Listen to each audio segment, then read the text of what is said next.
Stars head coach Patrice Gheisar here. We'll start off again in the room with Josh, and then we'll move to Zoom. So go ahead, Josh. Hi, Patrice. Congratulations on a good effort. We just heard from Hayden. 26 shots, 19 in the box. Unfortunately, you guys couldn't put one away. What do you guys need to do to cross that line, I guess, for what was a very good performance? Yeah, I mean, listen, the easy answer is to score a goal. But, my message is, look, we have like a very tough profession where we work all week and then it's like, call it your recital, you're judged on how did you do this week, right? So, look, everyone knows that we haven't had a good start to the season. That shouldn't take away from what is happening in the past two games. Right, we haven't had the start we wanted done, but if you're going to keep looking at the past, you're going to go crazy. So I thought against Ottawa, it was a very good performance. I don't want to start using the word unlucky, but okay, we didn't get it. And I thought today, if we're 6-0 or whatever, we're 3-3, you still say, look, we stuck to our guns, we played. I think there was a couple of chances earlier that they blocked shots inside the box, and at the same time, Josh, I think. You have to give some credit sometimes or due to your opponent. That team has given up, I think, 5 goals in 9 games.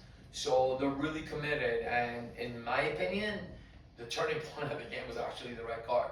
What the red card sometimes does not work for you because they're like, you know what? Let's just go further back.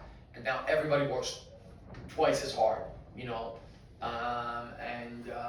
excuses. We just have to keep working and things will come together, but it's progress, it's growth, and we're going to the right place. Yeah, and that leads to my next question. How are the guys feeling after the draw?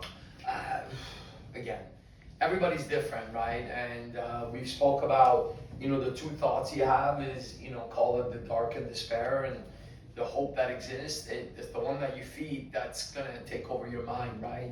So all of them wanted to win. All of them are going to say, in their mind today, no matter what we do, we just can't seem to get the right recipe together. But I think there's a lot of good things happening. It's just, we're talking about that game. One moment, 30 seconds can change your entire outcome of the game.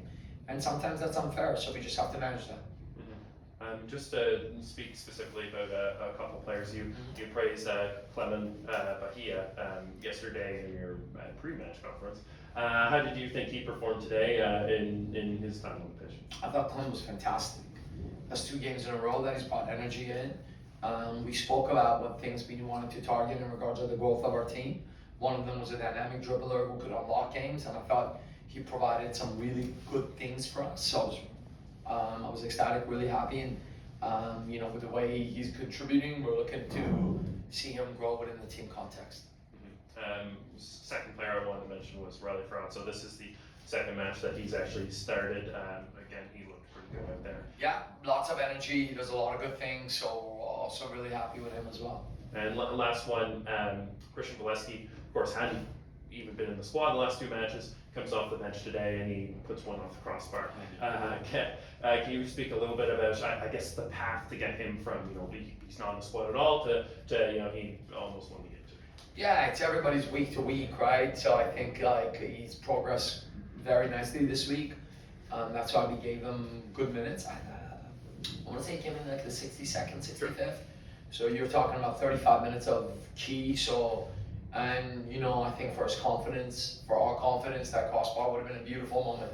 There wasn't a better player that we wanted to score that goal. Not that it matters who does, sure. But if he did, it would have done a lot for him. But should have, would have, could have, and we just keep going. I felt it was really good to see Vitor. That's his debut at the ground. So, he's recovering his body and getting better. I thought he had some good moments. Now it's about longer minutes and it's about more sustainable form and being able to help. That's all for me. Thank you. Thanks, Josh. Benedict, go ahead. Thank you. Patrice, Dan was in the game this week, obviously, of course, and I think we thought of Kale and Julian at the back, and also maybe if you got an update on when Dan might be able to come back. Yeah, Benedict, they were missing guys, we're missing guys, but, you can't help noticing on your own mind that, look, you're missing Telfer, who's scored a big goal for us, and 2, would have been really helpful to have, obviously, Rampy and Thiago. Thiago would have been a key player to have with his size and aggressiveness in the box, but Yeah, Dan, you know, there's no direct replacement of Dan. He's wonderful with the ball. He is very dangerous on set pieces. But with that being said, I don't want to say we didn't notice that he was missing because, you know, you always notice it with his leadership. But I thought Julian, Kellen, Wesley at the back did a great job. And Dan's day to day, I think he's cleared fully on Monday or Tuesday when it was our first session. I know he was dying to play today, but we also have to make decisions, Benedict, that if he plays today, he could be out for 4 more weeks. He rests 1 week, he's back. So I thought the back line did quite well. Thanks, Patrice. Thanks, Benedict. Thanks, Benedict. Thanks, Coach.